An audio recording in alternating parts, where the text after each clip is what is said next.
Misije Mr. Đirla, radijski intervju sa gospođom Tatjanom Kolak iz Zagreba.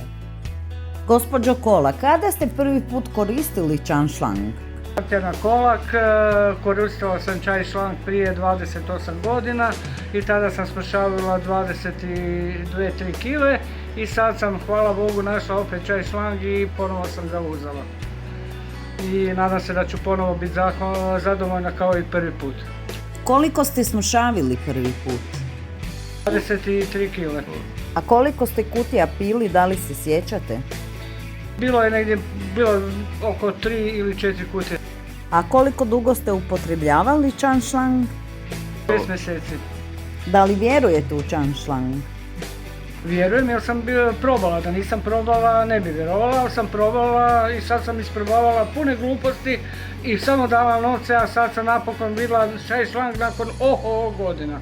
I hvala Bogu da sam ga vidjela. Kako ste došli do informacije o čan šlangu?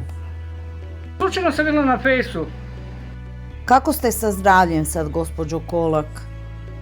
Ja imam malo šećer povišen, imam malo kolesterola zbog kila, ali nadam se da bi mi sad čaj šlang pomogao da to sve smanji.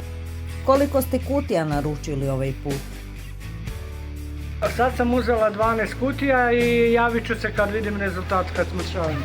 Hvala vam na razgovoru, gospođo Kolak.